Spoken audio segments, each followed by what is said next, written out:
Hey riders, and welcome back for another video. Today's video is how to conquer doubt and anxiety on race day. So something that happens, I feel, is not spoken about very much, but is common for absolutely every person that does any type of competition, or at least cares about the result that they get in a competition, is doubt and anxiety. So I guess what I want to talk about today is the feelings and the emotions that many of you go through on riding a race day that aren't really spoken about too much, and then also just some strategies to help you to overcome them or to deal with them a little bit better. So first of all, it's important to know where that doubt and anxiety comes from. And ultimately, anxiety is uncertainty. Anytime we have a high level of uncertainty of not knowing what's going to happen next, we get that feeling of being anxious. So you might find it's hard to stomach food, your mind's racing 100 miles an hour, you don't feel as confident as what you would like to feel. And the reason you're not confident is when we have a high level of certainty, we have a high level of confidence. When we have a low level of certainty, so there's heaps of possible different outcomes that could come from something that we're doing, then anxiety tends to increase. So that is going to be something that comes up with your racing because you're never going to be able to predict your result or how you're going to perform in a particular race. And there's a few other things that can contribute to that for people. Sometimes it's they've got an important result, they put pressure on themselves to perform and get to a certain level. Sometimes it's you care about what other people think. You go out there and race and you're putting your skills on display for everyone to see. And maybe you care about other people's opinions or what people might think of you. Otherwise, maybe it's just the racing in general. You've got 39 other bikes, you don't know what the other bikes are going to do, you don't know who's racing, and that can cause that anxiety and doubt as well. So ultimately, what we're trying to do is, when it comes to competition, you're never going to be able to get rid of that anxiety 100% or that nervous energy. It's just what you decide to do with it. Some people get nervous and they perform better, okay? And some people get really nervous to the point where it starts to affect their performance and the results that they get. So I'll give you a couple of strategies or things that you can work on. But overall, what we're working towards is we're not working on eliminating the feelings or not feeling them. We're eliminating on reducing the strength that those feelings and emotions have over how you perform or how you're about to perform or how you'd like to perform. So first things first is when you go and do different competitions, depending on how much it means to you will usually depend on how nervous you are. So if you go and race in the Pro MX series, you probably go and ride at a club day and you don't get very nervous. But if you go and ride at a Pro MX event, you probably get quite nervous. And likewise, all the way on the other end of the scale, if you've never raced before and you're working towards going and doing your first race, you're probably going to get a high level of anxiety and nervousness when you go and do your first club day. Or maybe even if you've never ridden on a motocross track or an enduro track before, that might give you a high level of anxiety. So if the thing to reduce anxiety is certainty, okay, knowing what's coming and knowing what to expect. The more we know what to expect, the less anxiety we have. So if you look at like a baby, for example, that's trying to open a door. So I've got a little 12-month or a little bit over 12 months now, right? They're always investigating, but they're also not sure about what's happening. So like if they see a door moving, the door's quite a big object for them. Like, oh, what's happening? Is it going to open? Is it going to fall on me? What's happening? All these things going through their mind. Whereas when I go and open the door, when you go and open the door, we don't even think twice about it. We just open it and bang, done, right? We don't think about it falling on us or it's going to hit us or this is going to happen or that's going to happen because we're certain we've opened the door enough times to know exactly how this door is going to work. So the same thing happens for racing is yes, there is different strategies and things that I'll go through with you in a second. But overall, it's exposure therapy, okay? It's putting yourself in that environment where you feel uncomfortable. And the more you put yourself in that environment of feeling uncomfortable, the more comfortable it will become. So if you've never raced before, then going out to your first race meet, you're probably going to be quite nerve-wracking, okay? Because there's a lot of uncertainty. You've got no idea how race meets go. You don't know how you're going to go. You don't know what the track's like, okay? You don't know how scrutineering works. You don't know where to set up. You don't know the people. Lots of uncertainties.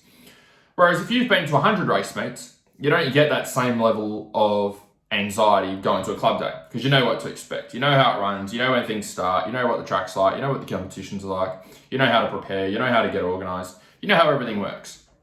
So the first thing to overcoming it is exposure therapy. It's just getting comfortable doing that thing, even though it's uncomfortable at the start, knowing that you're going to get more comfortable with it.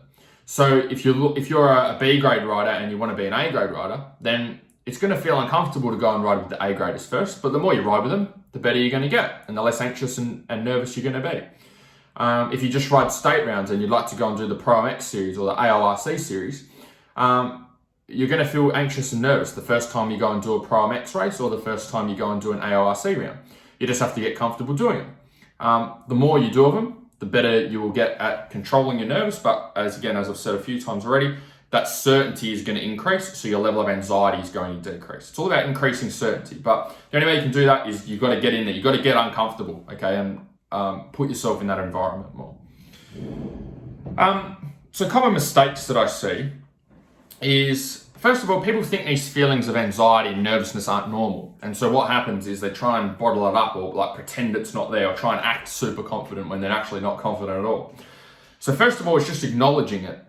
Everyone gets nervous, okay? Whether you're a professional racer, whether you're someone who's doing a club day, when you have something that you've never done before and you're trying to attempt that, there's a level of nervousness and anxiousness there because you don't know what's going to happen. And that is perfectly normal. So first of all, it's just acknowledging that you're going to feel that way, and there's nothing wrong with feeling that way. It's completely normal. The more you expose yourself to the thing that you're trying to do, getting out and racing, the better you'll get, the better your body will adapt. Second thing is second common mistake I see is riders not paying attention to their mental dialogue. So what I mean by that is our mind is wired to find things that are wrong in our environment. Okay, it's a survival mechanism. So back in, caveman days, where our our brain is constantly surveying our environment, looking for things that are wrong that could potentially be harmful.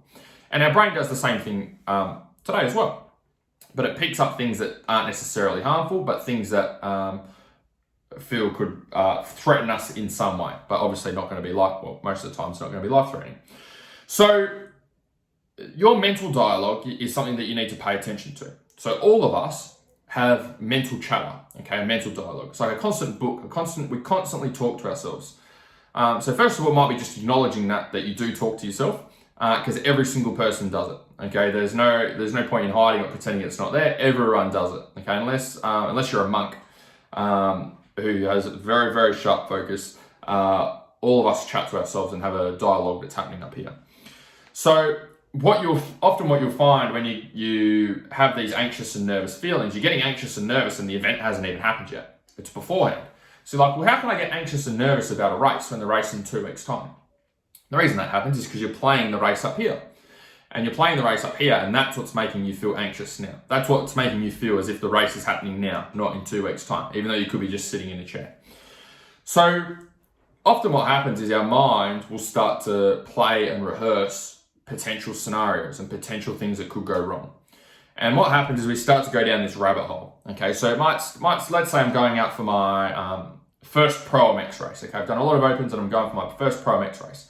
So my mental chatter could go like this. It could be like, oh shit, I know who's going to be there. And then it'll be like, oh, well, there's lots of good guys there on factory bikes that are going to be quicker. So I'm not going to be able to get a good start.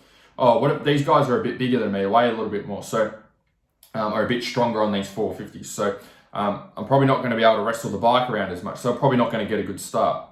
And then if I don't get a good start, I'm probably not going to get good results. And if I don't get good results, like I also know that the track's going to be rough as well. And sometimes I get tired when the track's rough. So I'm not going to be able to ride as fast as what I normally can ride. And then, what's my girlfriend going to think about me not being able to ride? Well, I'm going to go out there and look like an idiot and not be able to perform. And if I go out there and not be able to perform, well, then what's the point in even going? I might as well just stay at home and not go and race and not put myself out there. And so you see, this is the types of thoughts we have. We go down this rabbit hole. Now, keep in mind, none of this has even happened. The race is in 2 weeks' time. But mentally, we're going down this rabbit hole and our body starts experiencing the emotions as if those things are actually facts.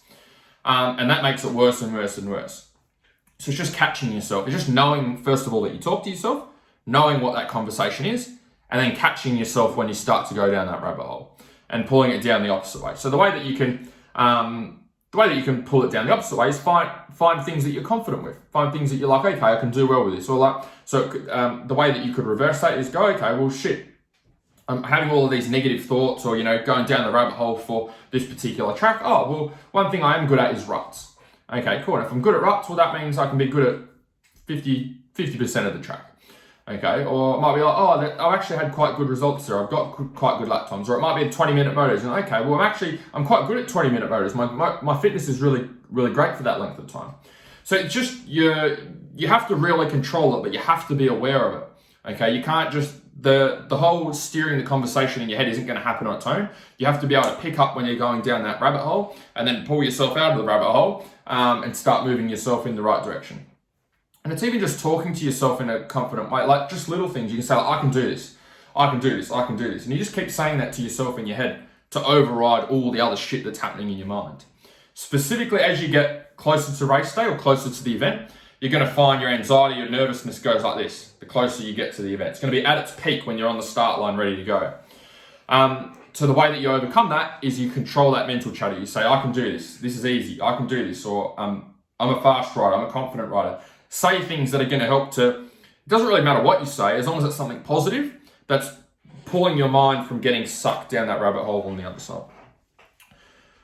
Third thing is no strategic plan to overcoming the doubt and anxiety. A lot of people just let it happen, right? They're like, oh, I'm anxious. And the worst case scenario is you get really doubtful and anxious and you let that stop you from tackling the thing that you want to do. So if you want to go and race and you get really nervous, then you buy into that nervous energy and you go, oh, I cancel my entry. Oh, no, I've pulled out. Oh, no, I've got a sore knee. Oh, no, my bike's already. Oh, no, I'm not fast enough. You start coming up with all these bullshit excuses because you're feeling nervous. You don't want that feeling anymore.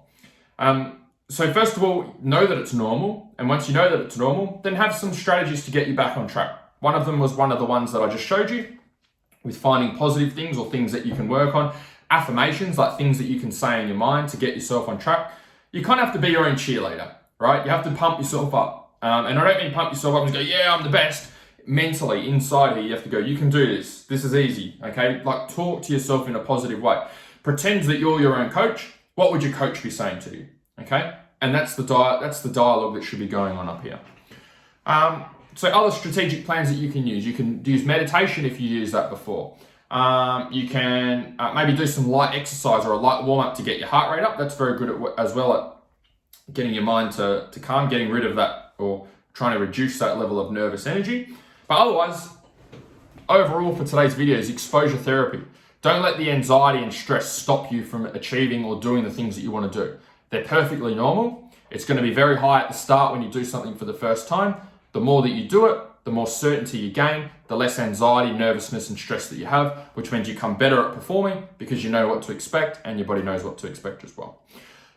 So if you would like some help with this stuff, all part of the training and coaching I do with getting riders and racers ready. So if you'd like some more information or you'd like to apply, click on the link below. Otherwise, hopefully you guys enjoyed this video and I will chat to you guys soon. See ya.